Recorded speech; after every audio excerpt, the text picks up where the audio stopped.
Hello once again. Welcome back to Herd Immunity News. I'm Marcus Botza.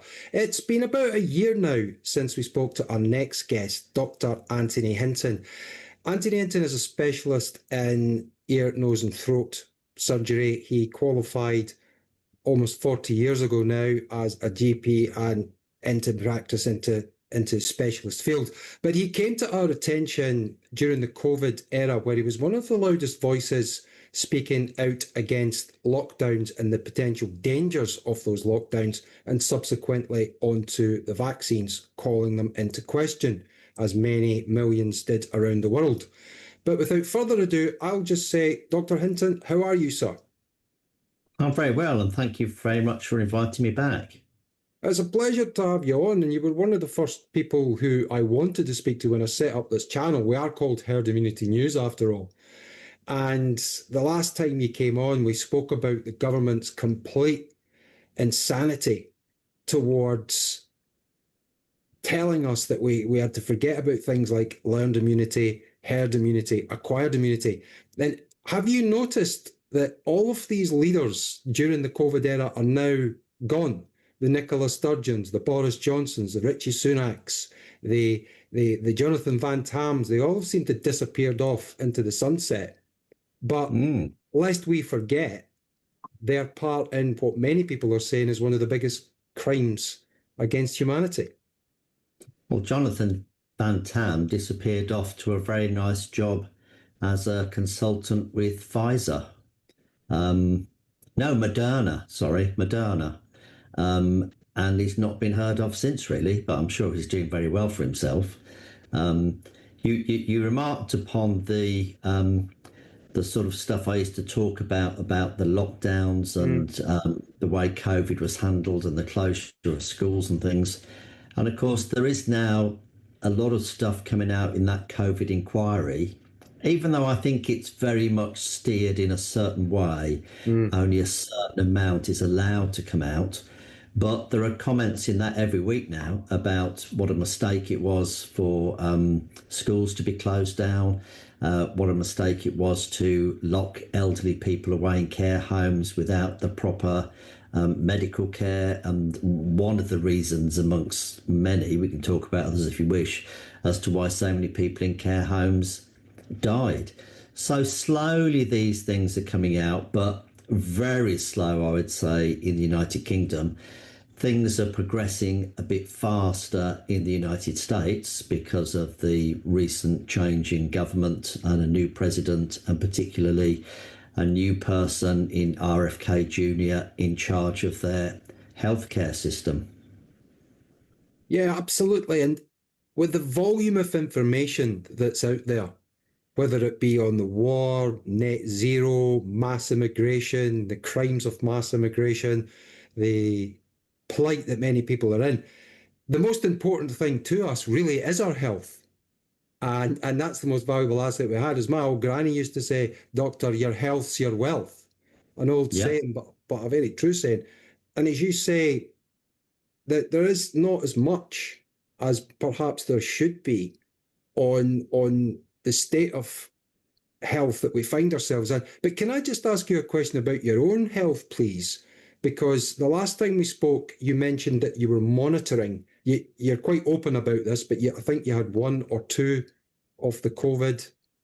Two. You had two. I'm not sure if it was Pfizer and Moderna. Both Pfizer. Both Pfizer, right. So if you don't mind me asking, this is almost like I'm the doctor and you're the patient. How are you? I'm perfectly fit and well.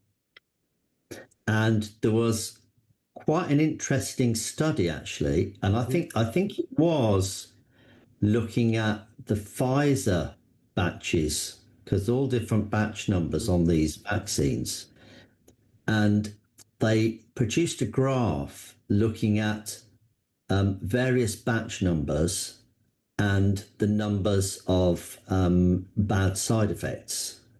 And when they plotted it on a graph, they didn't just get a sort of scatter of dots. It sort of developed into three distinct lines. So there was the first line where people from those batches got almost no side effects.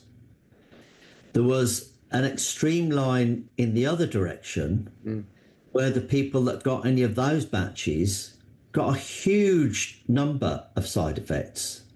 And then there was another line that was in the middle, almost as if there were three different products being trialed, or we were being experimented on, or I don't know, but it was very odd. And the only explanation really is that there were three separate things that were being injected into people.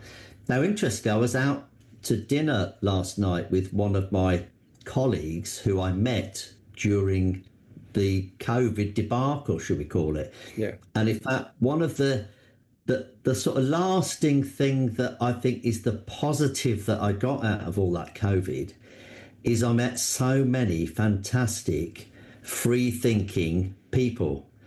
And this chap was somebody who trained as a doctor, but also then he'd retrained as a lawyer, so he could see things from a medical point of view and a legal point of view. And this person didn't take any vaccines at all. And we were talking about when we first realised that there were things going on. And I said, actually, well, I sort of kicked myself because for the lockdowns, I'd worked that out within about 3 weeks, because I looked at when the deaths had started to come down, whatever was the cause of those deaths, who can say, and traced back when those people must have been infected, even on government data. And it means the infections were reducing before there was ever any lockdown. So I said to my wife, look, this is just mad. There's no need for these lockdowns.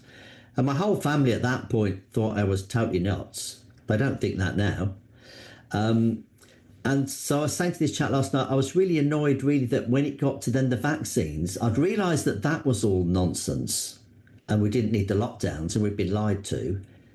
And I suppose it wasn't so much that I accepted everything they were saying, but they were saying two things at that point when the vaccines were being rolled out.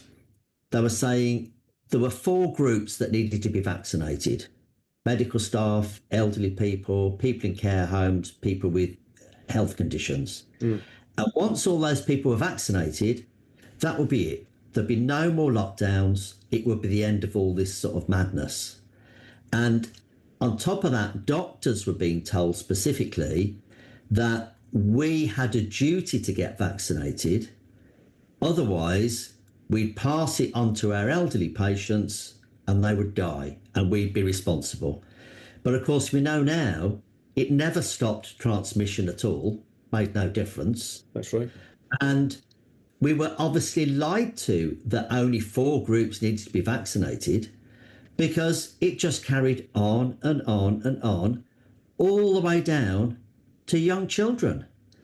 And it was that point when they started to talk about vaccinating young children that I got more involved in doing interviews and speaking out against it, because I thought, well, if I end up losing my job, at the end of the day, the most important to me are my children and everybody's future children. An adult's job is to protect children. Children aren't there as a shield for adults. That is just totally the wrong way round. And so that's why I ended up taking 2 doses. But maybe I got 2 of the doses that were in the batch that don't cause any harm. It would be interesting to see if there was any correlations between the areas that were chosen. If there were specific areas and specific batches, then if you were a skeptical type or a questioning type, or you have a mind like a detective, you would actually say, well, was there some intentions?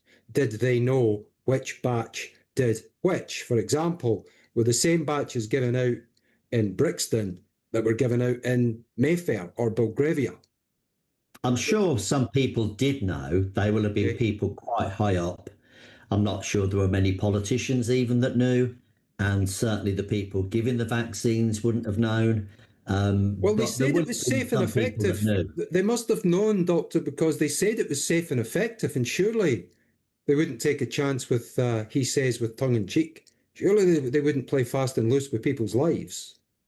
But actually, you see, there are lots of doctors I speak to that still believe these things are safe and effective, despite all the evidence. I mean, there is, but back when we were being told that by politicians, there wasn't a huge amount of evidence. More and more evidence comes out. I mean, there was a paper came out just a few days ago from South Korea. 8 million people they looked at, and they compared the vaccinated to the unvaccinated, and they looked at cancer rates. Now, of the 8 million people, South Korea was very, very highly vaccinated. So the unvaccinated group was relatively small, a couple of 100,000.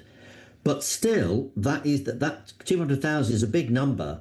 And it was very easy to compare those two groups and get statistically accurate results.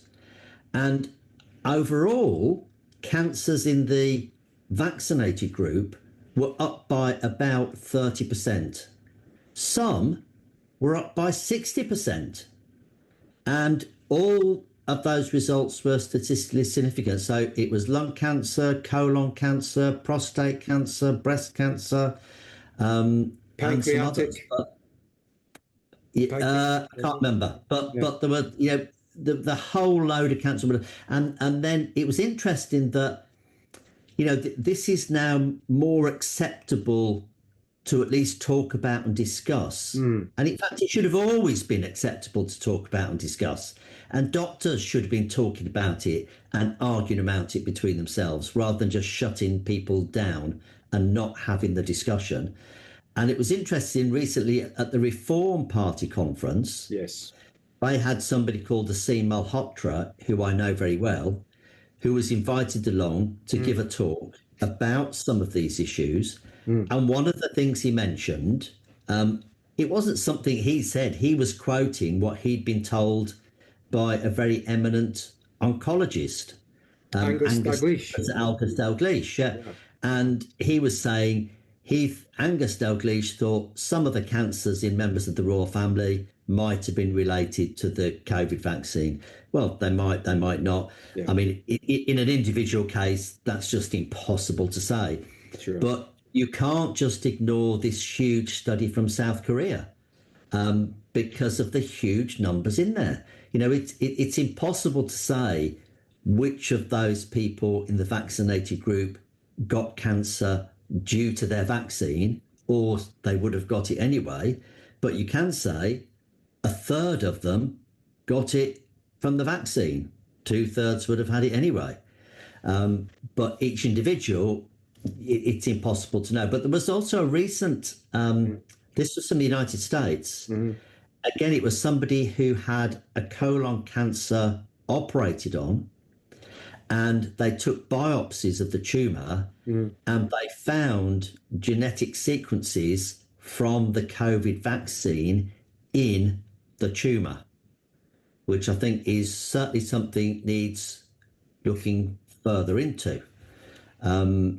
So that there are, theoretical reasons why you could see that some of the stuff that was in those vaccines would make you more likely to get cancer. Well, that was the big question of the effects. Now, I'm a complete layman, but I'd like to think of myself as a critical thinker and someone that can look at the good and the bad to make a value judgment view, looking at both the for and against. But as you correctly said, there was none of that. Any questioning voices, whether they be from the leading oncologist in our country, Professor Dalgleish, or even Robert Malone, Dr. Robert Malone, who was he was maybe like the founder and the inspiration behind a lot of these technologies. The tech, exactly. Yeah. And that's what really scared me. And when the BBC came out and said they were safe and effective, well, that was enough for me to do a reverse ferret straight away. That's true.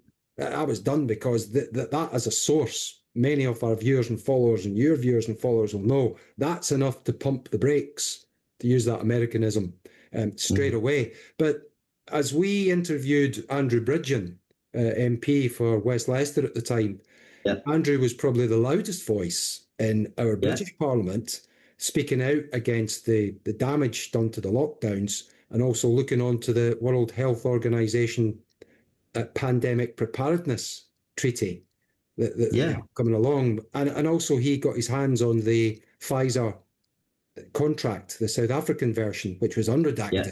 And it said exactly what you just said. It neither stopped transmission or stopped infection. So it wasn't technically a vaccine. Let's be by definition. And they knew that it wasn't going to do this. And they also knew, and this is a collective responsibility of the Prime Minister and all his other ministers that have gone into NGOs and charities, and like Van Tam and their knighthoods off to work for Pfizer or Moderna. These people would have read that document. That's their legal responsibility. They cannot shirk that. They cannot get away from that. And they said it was safe and effective, even though the contract, Dr Hinton said, that we did not know. Well, the UK government and other governments were pushing for pregnant women to get the COVID vaccine, even though on the leaflets from the manufacturers, it was written in black and white that they had no safety data for pregnancy and they had no safety data for breastfeeding. In other words, if you take it, we've said we have no data, it's on you. And yet the government was pushing it. I mean, that was just crazy. That was, some tweets I did about that was the thing that got me thrown off Twitter until Elon Musk bought it and brought a lot of us back again. Yeah. But there was some recent, another recent study showing an increase in birth deformities in children whose mothers were vaccinated with a COVID vaccine. Probably ones that were vaccinated on earlier in pregnancy, before the baby had properly sort of formed. Yes. And there was, and the thing is as well, if this was some sort of devastating disease that was, I don't know, killing 1 in 10 people or something, then you could maybe justify cobbling something together really quickly. You're not absolutely sure, but it's all you've got. But this was no more than the flu. Yeah. I mean, in a lot of cases, not as bad as the flu. Yeah. I mean, those elderly patients that died in care homes didn't die because they caught COVID. It might have been this new COVID. It might have been the flu. It might have been some other sort of virus. They died for 2 reasons: because they weren't given the normal medical treatment that you would have got in those circumstances. A doctor would have gone in to see them. No doctors went in to see them. They would have probably given antibiotics, depending how, so they don't get a bacterial infection on top, because that's usually what finishes the poor patient off. They might have been sent into hospital for a few days to be put on an IV drip to rehydrate them. Elderly people very easily get dehydrated, and then that can affect their kidneys and damage their other organs and things. And then instead of that, they were locked away in a room on their own, no visitors or anything, no one checking to check they'd drunk even a glass of water. Yeah. And then when things got worse, they were just prescribed morphine and midazolam, which are both things that depress your breathing, to people that are already having trouble breathing. No wonder there were all those deaths in care homes. It was basically negligence and inappropriate treatment. You think of all those poor souls who were also denied their family to come in and see them. Terrible.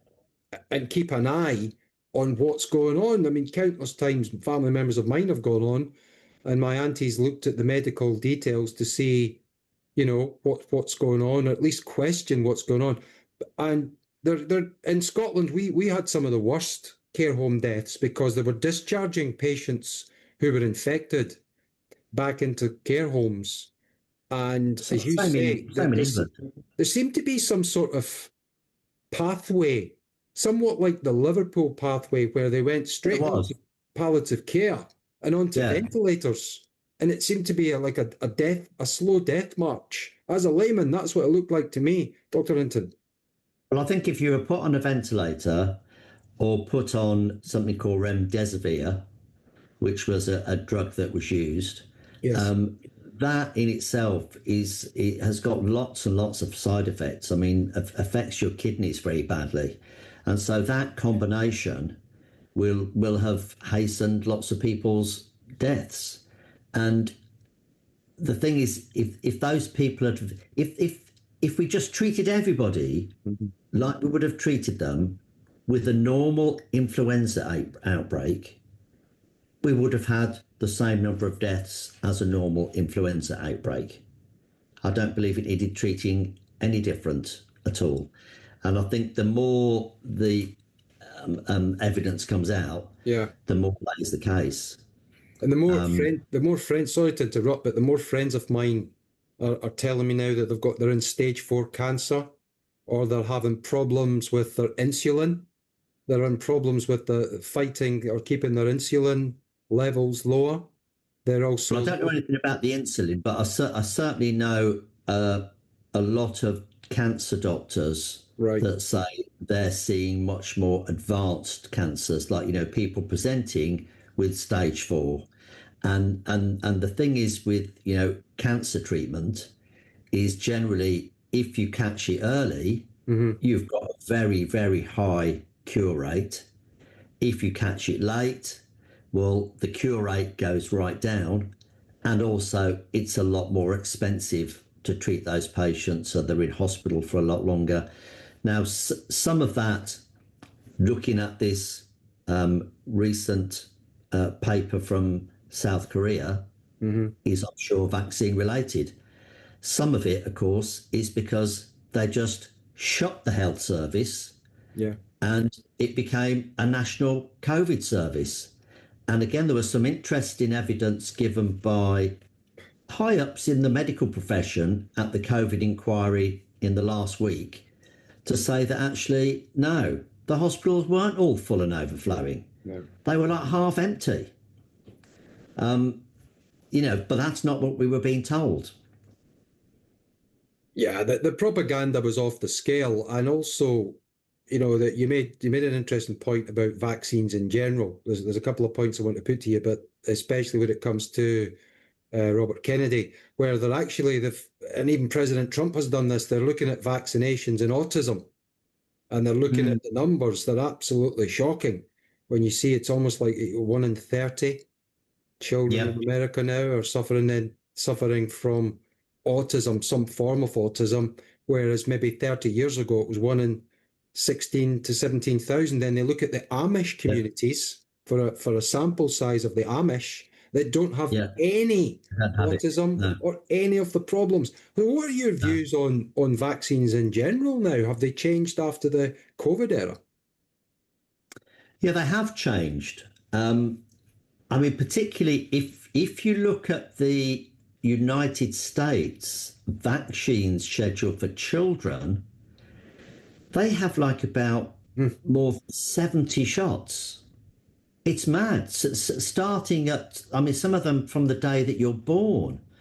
They've started giving hepatitis B vaccines to babies, which is mad. Hepatitis B is something that you catch through intravenous drug use, sexual activity.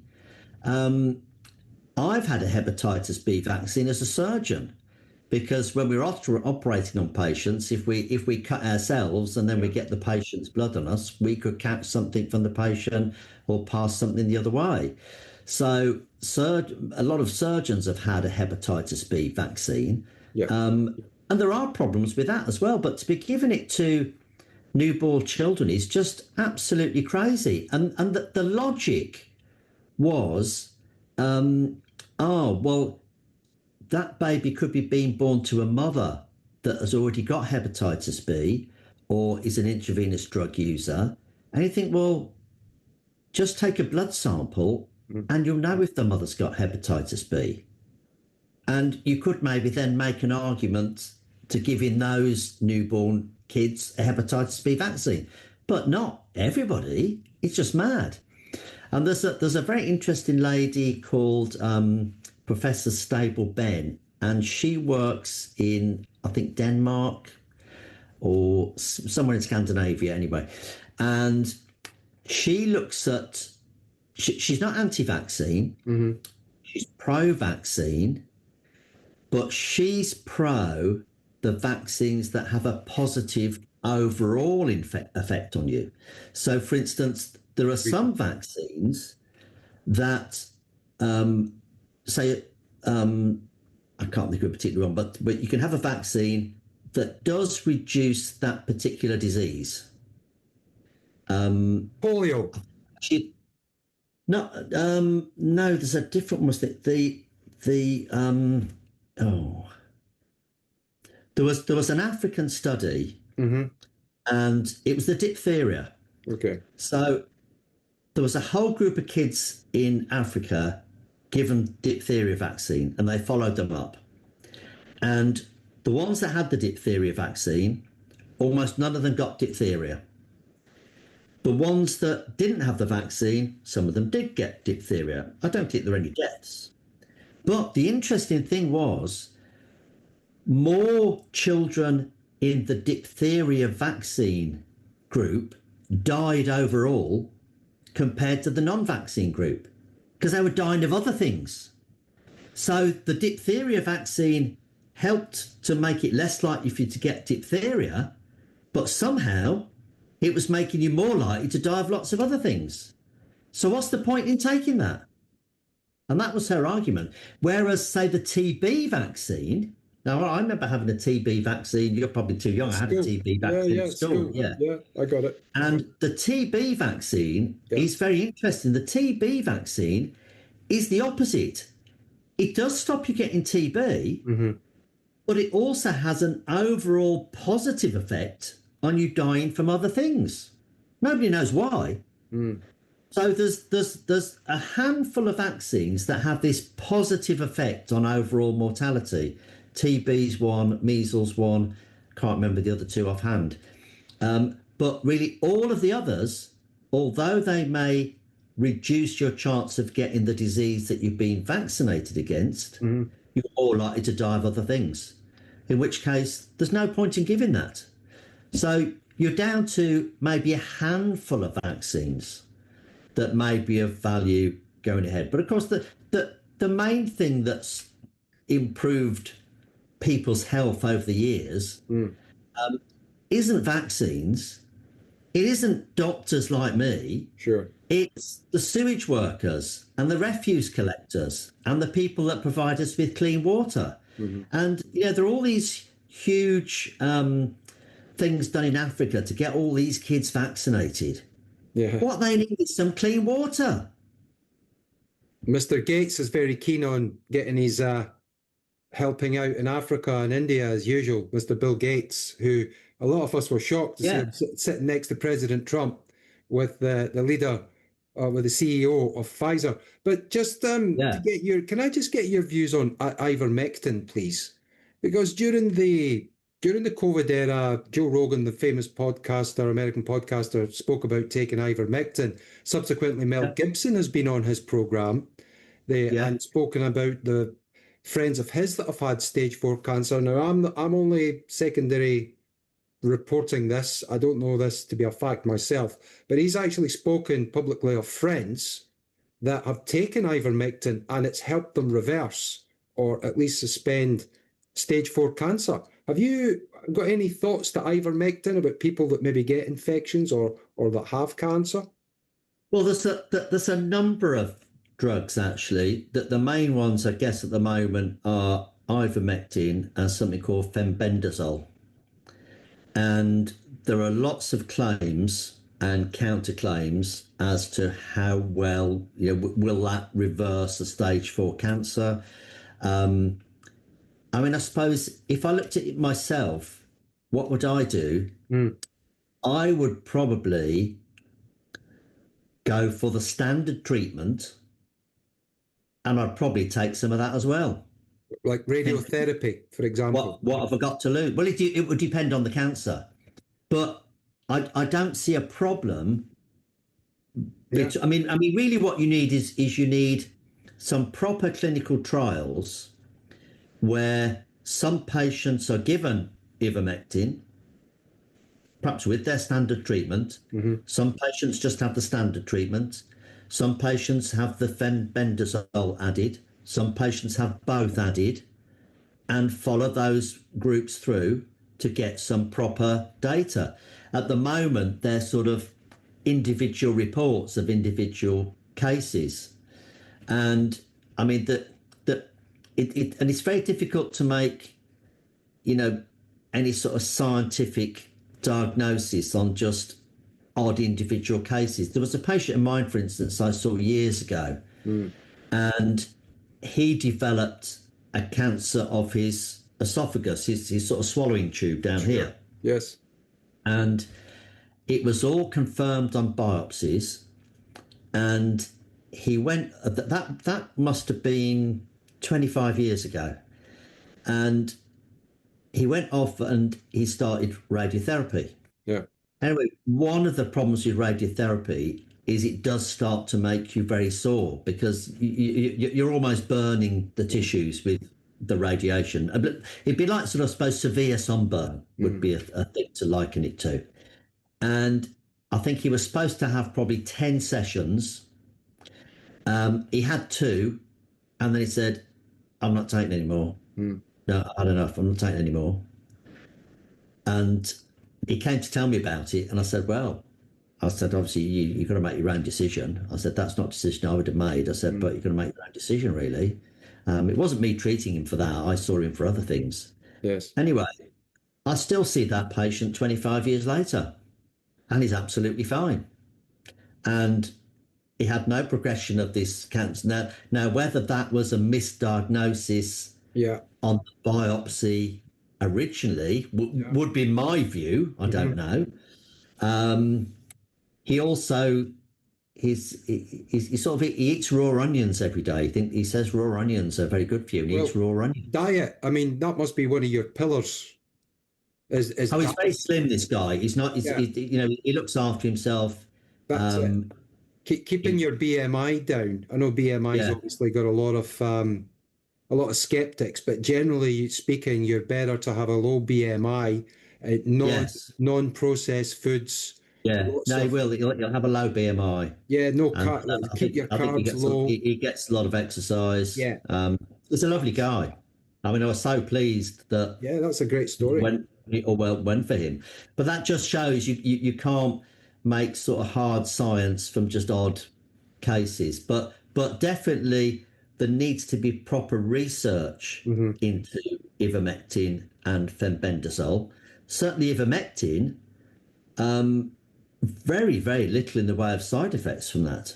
Yeah, and they took the one study that was actually done. I think it was done in a hospice. The patients were all from a hospice and end of life care, and they said, "Look, they only lived 4 or 5 weeks after taking it. Look, please." But that stuck, Dr. Hinton. That stuck. So on the point of those that have had maybe the 3 shots and they went on to the boosters, what are your recommendations to those that are still looking to take more of these additional boosters, even with the knowledge that they're not actually vaccines? Well, I would say absolutely. There is very, very good evidence now that the more of these jabs you keep taking, the worse things get. I think if you're somebody that took 2 vaccines or maybe 3, and then you stopped, and you haven't had a problem up to now, I think you're very unlikely to get a problem. It's a bit like people that smoke. When people stop smoking, within about 2 years of stopping smoking, your chance of getting anything bad, like a lung cancer or something, is almost the same, not quite, but almost the same as someone that had never smoked. Because if you're going to get it, you'll get it within a couple of years of when you were smoking. And the effect of the smoking is obviously getting less and less and less over time.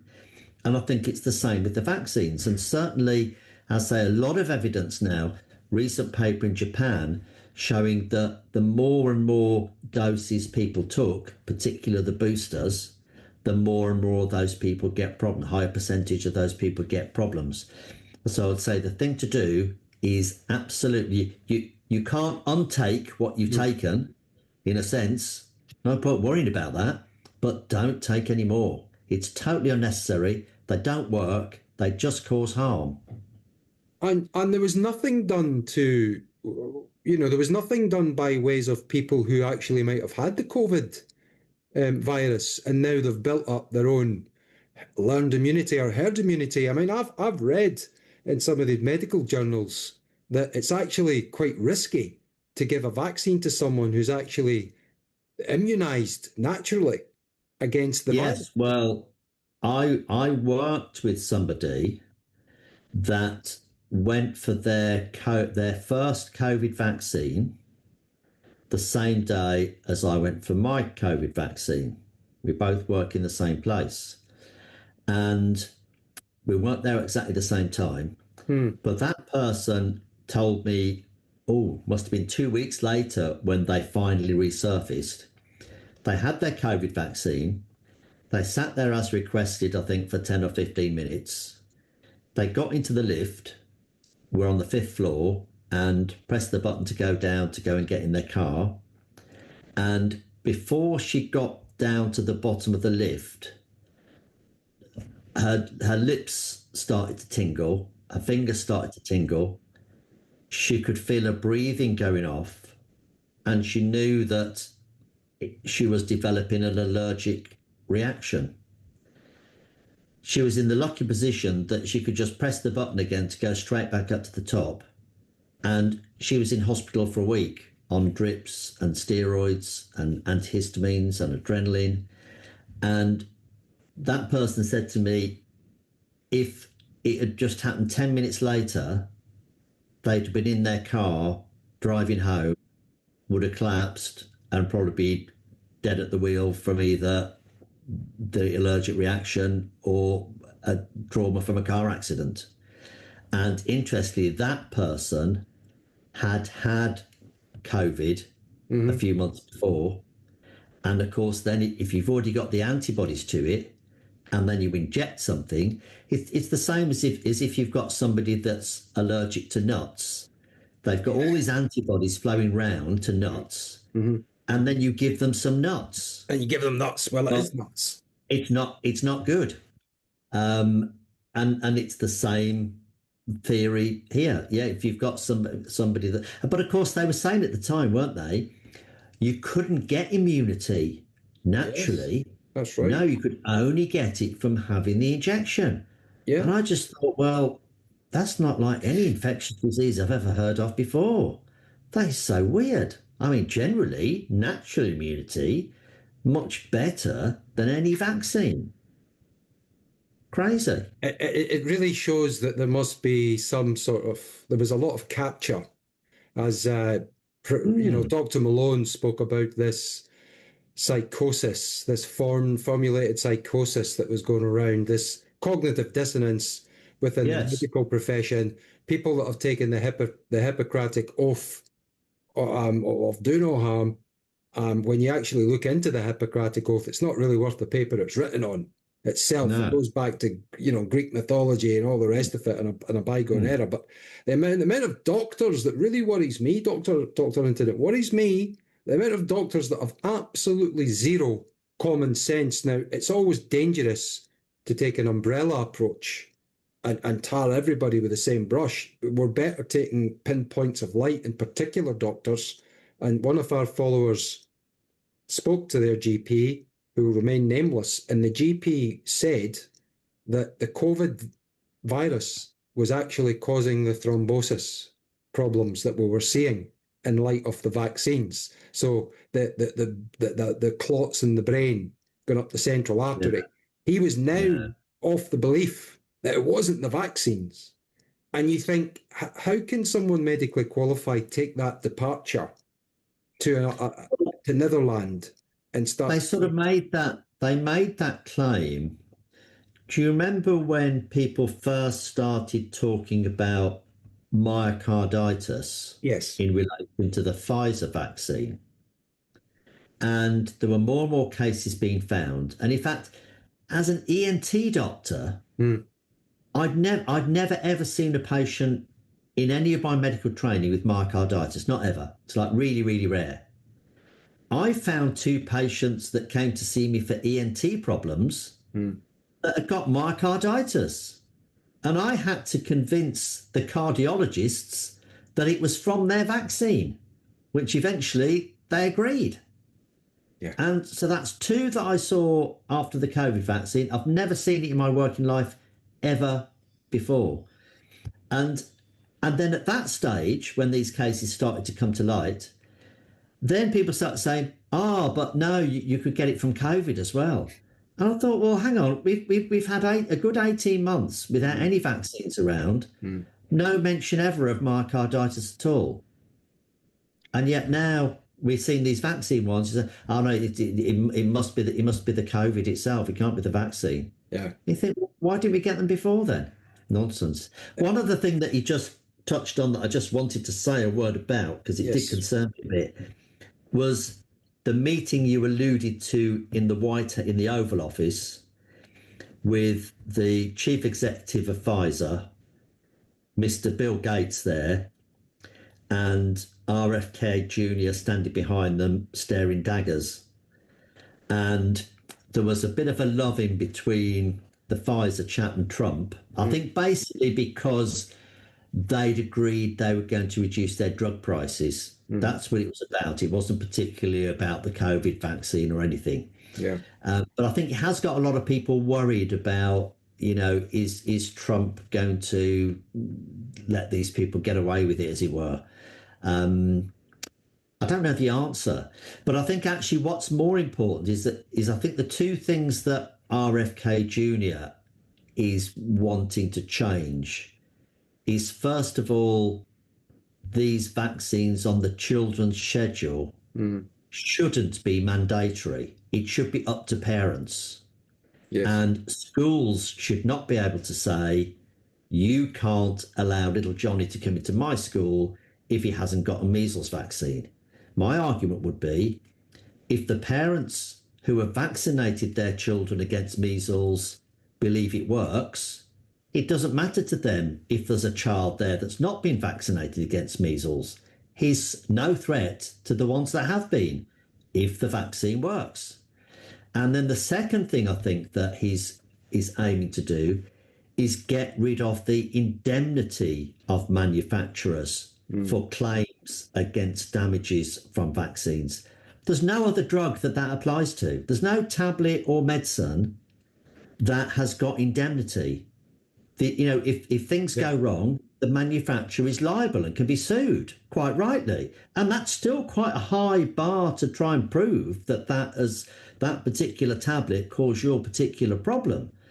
But for vaccines, that's it. No, you've got no comeback, not at all.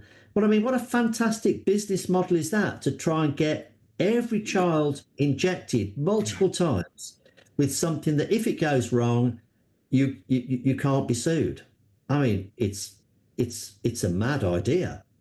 It is. I mean, an individual responsibility and good parenthood comes into it, as it does everything. We can't rely on the state to do everything for us.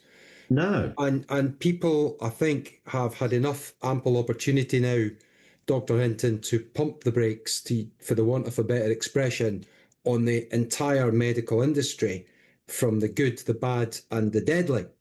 And people like yourself and many, many others that are out there that stuck their head above the parapet can, offer an alternative view, especially when we look at exercise, what you put on your plate, vitamins. Absolutely. Yeah. And none of this was mentioned during the COVID era about vitamins. You were to stay inside rather than go out. Yeah, absolutely.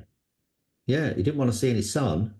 No, and not visit your family and all these other things. But look, hopefully that's in the rear view mirror and we'll never have another one again. Just before we go, and thank you very much for your time in this extended run, do you think we will ever see another pandemic again?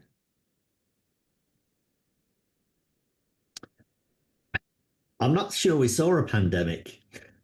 Well, the lockdown Um, reaction to as an alleged plandemic.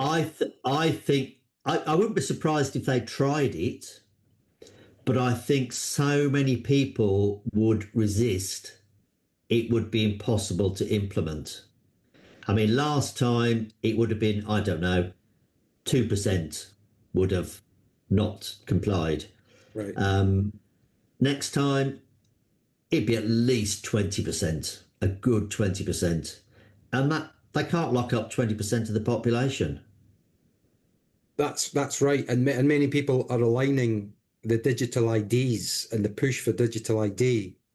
They'll also have your vaccine status on there, Yeah. and they'll say, "Oh, look, Mr. Hinton or Mr. Botsa, you're not up to date with your Yeah.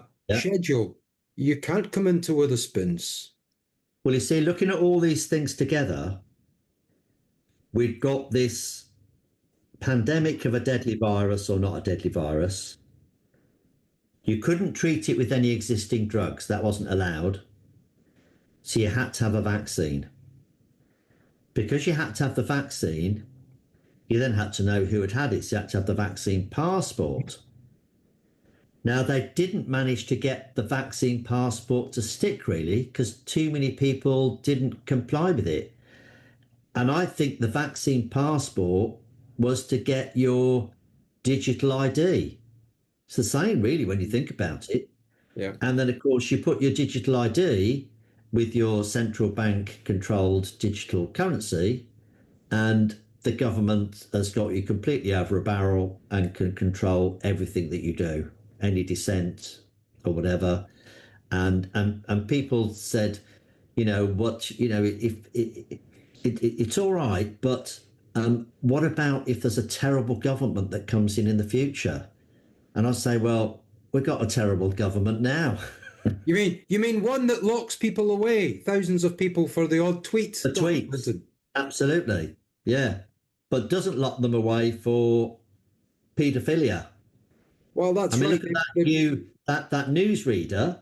Yeah. He Hugh got Edwards. like who Hugh Edwards. I'll name him. 6 month Yeah. suspended sentence. Yeah. I just and the person that was selling him these photos, I just find that completely unacceptable. I mean, the only thing I see worse than that is murder. Yeah. That there isn't, it's one down for murder and 6 months suspended sentence. And then somebody that put, admittedly, a very nasty tweet, but deleted it within, I think, 2 hours. Yes. And this is a poor lady who had lost her own child, Yeah. I think, through some form of medical negligence. Exactly. And obviously was very, very triggered by these poor 3 children murdered in that appalling way. And obviously just had a moment of madness. But to send her to prison for, well, I mean, luckily she's out now, but I mean, it was over 2 years, the original sentence, versus a 6 month suspended sentence for a paedophile. I mean, that is just totally out of order. I mean, there's something badly wrong with that sort of justice system. It's not justice. No, indeed. It is very, very sinister. And there were people like Richard Tice, deputy leader, who we've interviewed on this platform. I don't know if you've met any of these chaps, but Richard Tice went to visit her. I'm not part of any political party, but I'll call balls and strikes, as they say in America. And when Mr. Tice went in there and put his neck on the line for her, she was out quite quickly afterwards. Yeah. Well, I think actually she said it made things a lot easier for her in there.